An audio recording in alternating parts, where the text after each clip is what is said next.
Let me tell you something. There's a kind of silence that comes after you hit rock bottom. Not the sad, movie-type silence. No. It's the kind that rings in your ears like a concussion. That moment, right there, on the driveway of my own house, with my twin boys watching, my face hitting the concrete, and Chase, her lover, standing over me like some cocky gorilla in a tight polo. That moment redefined everything I thought I knew about pain. And the worst part? She didn't flinch. Nicole just stood there, arms crossed, eyes glazed, wearing that smug little half-smile like she was watching some low-budget drama unfold on Netflix. My wife, didn't say a word while another man humiliated me in front of my sons. What kind of mother does that? Chase, 6 feet of gym rat insecurity, stepped back and said again, louder this time, "Your dad's weak." My kids, Jackson and Caleb, froze. 9 years old and already old enough to know this wasn't some joke. Caleb reached for my hand like he wanted to help me up. Jackson just stood, shaking, his little fist clenched like he might try to fight the guy himself. I should have walked away, called the cops, took the high road. But I'd had enough. I got up slowly, quietly. Something broke in me, something clean.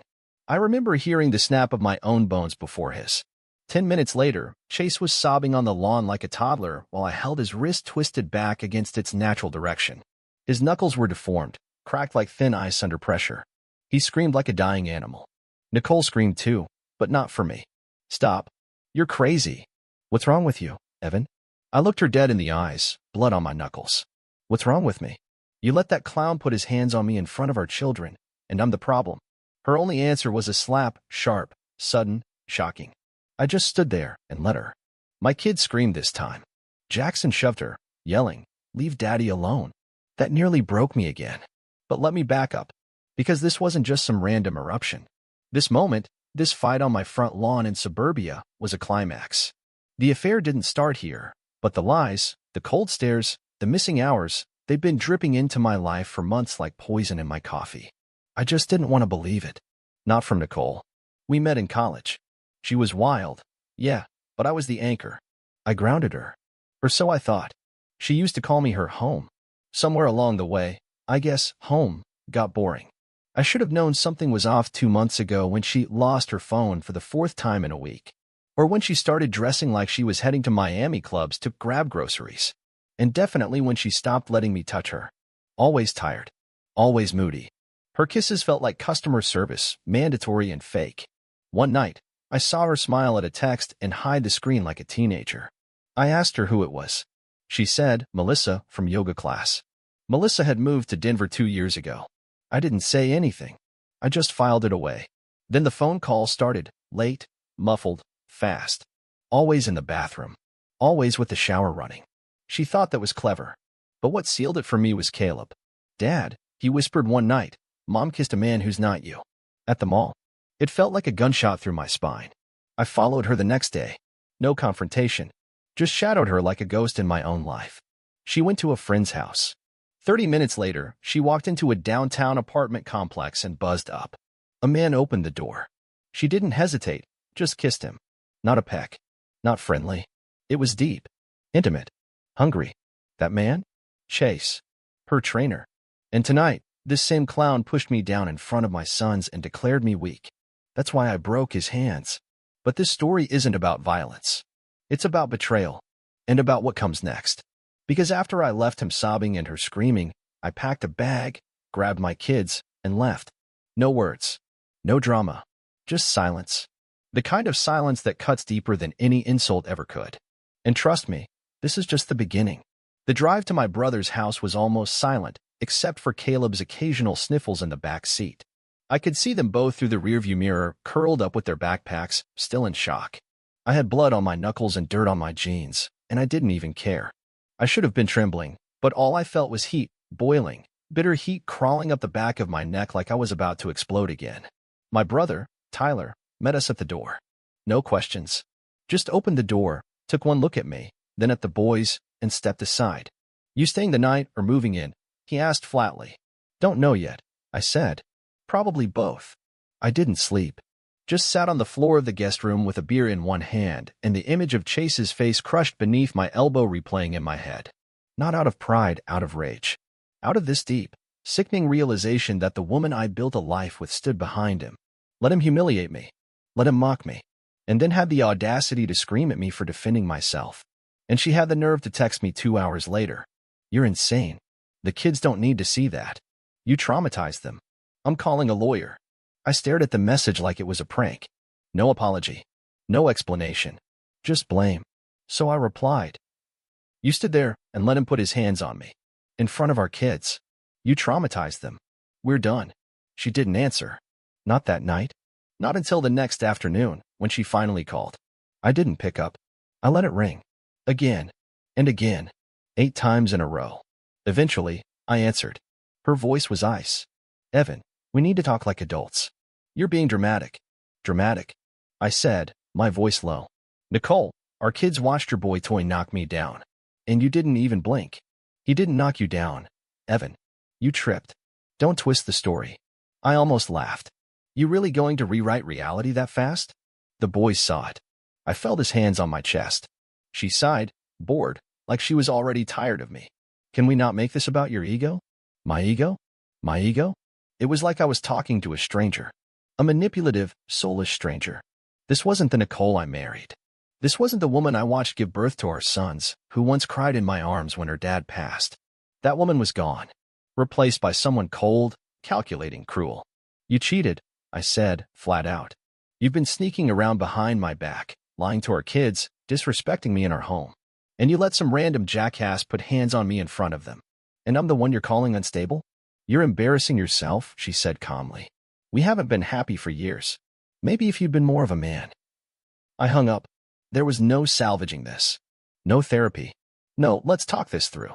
She crossed a line she couldn't uncross. And now, I had decisions to make. But first, I needed the truth. All of it. So I started digging. Pulled her phone records. Socials. Found burner numbers. Receipts. Hotel check-ins. Instagram photos she'd forgotten to archive. Photos of her with him. In a robe. On a balcony. Drinking champagne. One was time-stamped from the same weekend she told me she was at her mother's, feeling unwell. Lying came naturally to her. I started to wonder how long she'd been doing it. My lawyer confirmed what I feared. California was a no-fault divorce state, which meant her betrayal meant nothing legally. She could screw around all she wanted and still demand custody, child support, alimony. But I had something she didn't. I had proof. And I had the boys on my side. The next time she called, I let it go to voicemail. Then I sent her a Dropbox folder full of every photo, every message, every hotel receipt I'd compiled over the last 72 hours. Labeled it, for the judge. She didn't call back after that. But I knew better. Nicole never goes down quiet. And the next time she showed up, she didn't come alone. She brought Chase. He wore a cast on his hand, still swollen from what I did to it. He grinned through the pain. Nicole smirked. Thought we'd talk this out. I looked at her. Then at him. You brought into my brother's house? Chase stepped forward. You gonna hit me again in front of your kids, coward? And just like that, it was on. But this time, I wasn't the one who got hurt. Tyler was already moving before I could say a word. He stepped between us, his voice calm but sharp. You need to leave. Now. Nicole rolled her eyes and crossed her arms like she was at a PTA meeting. We're just here to talk. No, Tyler said. You came to provoke. With him. On Evan's turf. You're not that stupid, Nicole, unless Chase here is rubbing off on your brain cells. Chase grinned through the pain, still favoring the arm I'd dislocated. Not my fault your brother can't handle a real man stepping up. That was it. Before Tyler could stop me, I was in Chase's face. Inches. He didn't move. Didn't flinch. Probably thought I wouldn't risk hitting him again. But he didn't know I'd been fighting to keep it in, not the other way around. You stepped in front of my kids again, I said quietly. You opened your mouth one more time. Now you're gonna learn what I do when I'm not trying to keep the peace. He didn't laugh this time. Just blinked. Nicole got between us, pushing me with both hands. Grow the hell up. You're not scaring anyone. She was yelling now. Loud enough for the neighbors to hear. Tyler's wife came out with the boys and pulled them inside. Nicole turned on me, breathing fast, mascara smudged under one eye. You're pathetic. You couldn't keep me satisfied. Couldn't keep me happy. Couldn't keep your temper. And now you're trying to act like the victim? I smiled. Actually smiled. That's when she got nervous. I'm not acting like the victim, I said. I'm just documenting the downfall. What's that supposed to mean? I reached into my pocket, pulled out my phone, and played the audio. Her voice, crystal clear. Maybe if you'd been more of a man. Then my voice. You cheated. You've been sneaking around. Her again. We haven't been happy for years. She froze. Her face changed. Just for a second. Chase looked at her like he didn't know what she was about to say next. This isn't legal, she hissed. You can't record me. California's a two-party state. But see, you said all that in front of our kids. And the judge? He'll be very interested in what they witnessed. You're bluffing, she said, but her voice cracked. I'm not bluffing anything, I said, turning to Chase. And you? You might want to get that hand rechecked. My lawyer said it could have been worse. You're out of your mind. No, I'm done being out of my mind. Now I'm focused. And you're trespassing. Nicole backed off first, which surprised me. Chase tried to puff up again, but when Tyler stepped up behind me, he finally took the hint. They left. She didn't even look back. When the doors shut, I dropped to the floor like the strength drained out of me. Tyler didn't say a word. Just sat beside me, tossed me a bottle of water. I loved her, I said. It came out raw. More broken than angry. I know, he said. She let him. I couldn't even finish. She just stood there. Said I traumatized them. Can you believe that? I can, he said. Because I've seen it before. People show their true faces when they think they've won. That night, I didn't sleep again. But I started writing everything down. Every date, every lie, every conversation. I put together a timeline. Not just to show the court, but to understand it for myself. To see where it all started falling apart. And how much I'd ignored. The truth was, the signs had been there for a year. Maybe more. The disappearing dates. The cold shoulder. The night she had migraines, but wore perfume to bed. The sudden obsession with her phone. She'd even changed the lock screen password from our anniversary date to a random number. At first, I thought it was work stress. Or depression. Or maybe something I did. But no, it wasn't me. It was them. The secret they were keeping. I stopped blaming myself around 4 a.m., staring at the ceiling, knowing the storm was just starting. Nicole wasn't going to walk away clean. She had no idea what kind of man I'd become the moment she looked me in the eye and watched me fall and felt nothing. And the next step? That was going to be the real reckoning. 2 days later, I got a call from the school. Mr. Carter? We had an incident with your sons today. My chest tightened. What kind of incident? There was a physical altercation. Caleb punched a classmate. Apparently, the boy made a comment about your wife. About another man living with her now. I didn't even answer. Just drove straight to the school, barely seeing the road. When I walked into the office, Caleb was sitting with his arms crossed, red-faced, jaw locked like mine used to get when I was trying not to cry. Jackson was next to him. I was darting between the floor and the guidance counselor's desk. Mr. Carter, the counselor started. We understand there are changes at home. But violence. Spare me the lecture, I said, kneeling beside Caleb. You okay? He nodded. He said Mom has a new husband. That she doesn't want us anymore. That we're better off with him. The rage that exploded in me wasn't loud. It was silent. It lived behind my eyes, in the way I squeezed his shoulder and stood up without another word. That night, I called Nicole. She picked up on the second ring. What? Who's telling our sons that Chase is their stepdad? She sighed. Oh my God. Is that what this is about now? Evan, they were going to find out eventually. It's not like I'm hiding anything. You're telling other people that he's their stepfather? We're not even divorced yet. Well, maybe if you weren't dragging your feet with the paperwork. Don't, I snapped. Don't turn this around. You moved him into our home before you even filed. You've introduced him to our boys as some kind of replacement. Because you're unstable, she said. You lost it. You assaulted him. You think that's normal behavior? I defended myself. From a man who assaulted me in front of my sons. You watched it happen. You let it happen. You're impossible to talk to, she muttered, and the line went dead. I stared at my phone, my jaw clenched so tight I thought I'd crack a molar. She was painting me as violent, as dangerous, setting the stage for a custody war. And I had to be smart now, because one wrong move, and she'd use it against me. I started documenting everything. Every conversation, every visit, every time the boys came back from her place and told me something that made my stomach churn. Like the fact that Chase walked around in nothing but a towel. Or that Nicole locked the boys in their room, so she could have quiet time. They didn't say what happened during quiet time, but I didn't need details. One night, Caleb asked, Daddy, what does it mean when Mommy says Chase is a real man? I had to leave the room. I couldn't look him in the eye. The next day, I requested full custody. My lawyer said it would be tough. Unless you can prove emotional or physical neglect, judges lean toward joint custody. You're going to need more than a few creepy stories. So I hired a private investigator. He moved fast. Within a week, I had photos of Chase yelling at the boys in a parking lot, of Nicole chugging wine in her car before picking them up, of them leaving the kids home alone while they went to some hotel in Malibu. It was enough. I filed the motion. Nicole didn't see it coming. She called me at 11 p.m. screaming, "How dare you? You're trying to take my children from me?" "No," I said calmly. "I'm trying to protect them. From you. From the circus you've made our lives into. You think a judge will side with you? You're just a washed-up office drone with a temper. You're a liar with a boyfriend who breaks into fights in front of children." She was quiet for a second. Then she said, "You'll regret this," and hung up. The next morning, someone slashed the tires on my car. Tyler had a camera out front. The footage showed Chase sneaking around at 3 a.m. in a hoodie. I sent it to my lawyer, and suddenly, everything shifted. Nicole was losing control, and she knew it.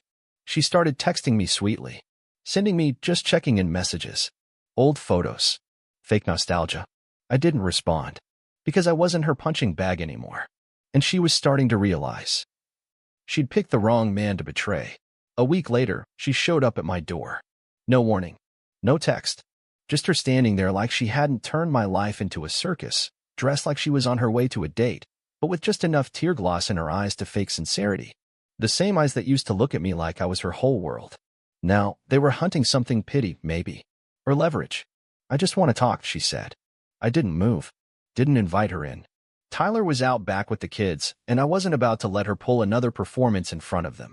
"So talk." She shifted her weight, clearly not used to not being in control of the moment. "Evan, this is getting ugly. We were supposed to be adults. Co-parents. Not enemies." I let out a short breath. "You brought that walking hormone into my house. You made this war." She ignored that. "The boys need stability. They need both of us." "They had both of us," I snapped. "Until you traded their father for a guy with a six-pack and the IQ of a wet sponge." Her lip curled. "Wow, you're still so bitter. Nicole, you let a man put hands on me in front of our children. And you stood there like it was a movie." Her eyes narrowed. "You keep spinning it like that, Evan, but you're not as innocent as you act." "I am innocent," I said, my voice low. "I didn't cheat. I didn't lie. I didn't bring strangers into their lives." "You did." Silence. Then she leaned in just slightly. "You know what your problem is? You're boring. Predictable." I needed more. There it was. The truth in her own voice. Sharp and smug and unfiltered. "Then why not divorce me like an adult?" I asked. "Why pretend? Why the months of sneaking, the gaslighting, the lies to the kids?" Her voice dropped, like she thought she was delivering some kind of revelation. "Because you wouldn't have let go. You would have begged. You always beg." Something snapped. Not loud. Just a slow, cold realization sliding into place. I smiled. "You really don't know me anymore." She took a step back, clearly thrown off by how calm I'd become. I stepped outside, pulling the door closed behind me. "I'm not that man. Not anymore. You don't get to control this narrative." She folded her arms. "Then let's see what the judge thinks when I show him the video of you breaking Chase's hand." I pulled out my phone and played the footage from Tyler's security camera, Chase slashing my tires. Her face drained of color. "Guess what else the judge will see?" I said. "The photos. The PI report. Your little quiet time routines. The boys talking to the school counselor." "You son of a..." "You'll lose," I said. "Not because I'm trying to destroy you, but because you already destroyed yourself." She backed up, stumbled a little on the step. "You think you're going to win everything?" "No. I know I've already won something. I got away from you." She left without another word. 3 days later, the emergency custody hearing was held. I brought everything. Documents. Testimony from the boy's teacher. The PI's report. Caleb even spoke, brave and clear, saying he didn't feel safe at Mom's house anymore. Nicole? She tried the charm, tried the tears. But judges see through that, especially when the paper trail's thick and the truth is ugly. I walked out with primary custody. She stormed past me in the hallway after the verdict. Didn't even look at the boys. Just hissed, "You've ruined my life." I didn't say anything. I didn't have to. She did that to herself. And in that moment, I realized I didn't feel rage anymore. Or grief. Or even satisfaction. Just peace. A quiet, Calm peace that came from knowing the worst was over. Almost. Because the last part of this story? That's when I start rebuilding. And when she finally learns what it means to truly lose. It started with small things, waking up without a pit in my stomach, brushing my teeth without picturing her lies, packing my boys' lunches with a kind of stillness I hadn't felt in over a year. I didn't blast revenge songs or burn her old clothes. I didn't need to. The best revenge was her absence. But peace never lasts long with someone like Nicole. She started circling. Fake friendly texts. Caleb left his sweatshirt here. Want me to drop it off? He asked about your mom's birthday. Should I remind him to call? Or my personal favorite? Chase and I are taking a break. Just thought you should know. Yeah, sure. Like I gave a damn. I didn't answer. I didn't react. And that's when she got mean again. I came home one evening from work, and there were bruises on Caleb's arm. Not new. Not fresh. But clear. What happened? I asked him, trying to keep my voice steady. He hesitated. Looked down. Mom got mad when I spilled her wine on the couch. My hands clenched. Did she hit you? No, he whispered. She just grabbed me too hard. I didn't wait. I didn't sleep on it. I filed an emergency protective order that same night. The next week was chaos. Court hearings. Home visits. Nicole screaming in the hallway outside the judge's office, calling me a manipulative coward, a thief, a liar. She tried to turn everything upside down. Claimed I coached the kids. Claimed I was emotionally abusive. That I used the system to punish her for falling out of love. But the reports told the truth. So did Caleb's tears. The judge granted supervised visitation. 3 hours a week. Neutral location. Monitored. No contact outside of it. Nicole didn't show up the first 2 weeks. Sent a message through her lawyer. She needs time to process. My boys stopped asking for her after that. One night, Jackson came into my room and said, Dad, does Mommy hate us? I held him tight. No, buddy. She doesn't know how to love right now. He nodded like he understood something I didn't even fully understand myself. And that's when the shift happened. I stopped chasing justice and started building something better. Week by week, our home changed. I put up new pictures, painted over the old beige walls she used to complain about, bought new plates, cooked with the boys. We laughed more, slept better. I caught myself smiling at traffic lights for no reason. Then, one afternoon, the doorbell rang. I opened it to find Chase. Alone. No cast. No smug expression. Just a hollow look in his eyes. What do you want? I asked. He rubbed the back of his neck. She's gone. She took my credit cards, drained my account, and moved out while I was at work. I didn't respond. I wasn't surprised. She told me everything was your fault. That you were crazy. That you manipulated the kids. I stared at him, saying nothing. She used me, he said quietly. Used everyone. I still said nothing. Then he added, I'm sorry. For the driveway. For what I said in front of your kids. I didn't know she'd turn on me too. I studied him for a second. Then said, you know what the worst part is, Chase? I warned you. I told you exactly what she was. And you thought you were different. He nodded slowly. I did. I closed the door. Not out of anger. But because some stories don't need sequels. That night, I took my boys out for ice cream. We sat on the hood of the truck under the stars. Caleb leaned against my side. Jackson cracked jokes about his teacher's breath. I just listened. And in that quiet moment, I realized. Nicole didn't break me. She set me free. The letter came 2 months later. Plain envelope. No return address. Just my name in that familiar, sharp, slanted handwriting that used to leave notes on my bathroom mirror, back when I still believed in her. Inside, 1 page. No apology. No warmth. Just desperation dressed as grace. Evan. Maybe one day, when the dust settles, you'll realize I was hurting too. I didn't know how to ask for more, so I found it elsewhere. Maybe I failed as a wife, but you weren't perfect either. Tell the boys I love them. Nicole. I folded it in half without finishing the last lines. Tossed it in the drawer, under a stack of court papers and doctor bills she still hadn't helped pay. She never tried to get custody back. Never asked for another visit. She disappeared the same way she crept into betrayal, quietly, selfishly, completely. And in her absence, we healed. Caleb started laughing again, those wild, uncontrollable giggles that made me choke up in the kitchen once. Jackson became fiercely protective of his brother, almost too grown for his age, always watching, always checking doors at night like a little soldier. Me?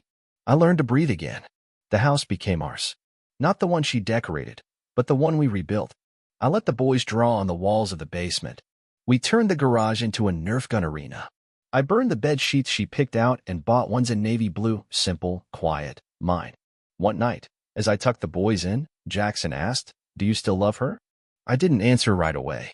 Then I said, "I don't even know who she is anymore." He nodded. "I don't either." That hurt. But it also told me he was going to be okay. We all were. And here's the thing no one tells you about being betrayed. It doesn't destroy you. Not if you refuse to let it. It teaches you. Forces you to see clearly. Forces you to bleed, to burn, and then, if you're strong enough, to rise. Nicole taught me something I didn't know I needed to learn. How to protect my peace. How to fight for my boys. How to finally love myself without needing someone else to do it for me. And if you're reading this, if you're the man who just found the texts or stood silent while she came home at 2 a.m. smelling like guilt, listen to me. You are not weak. You are not crazy. You are not to blame for her choices. But you are responsible for what happens next. So get up. Dust off the pieces. Take your kids. Take your pride. Take your time. And walk out of the fire with your head high, because the man she betrayed isn't the one you'll become. He's just the one who survived her. And that's something she'll never forget.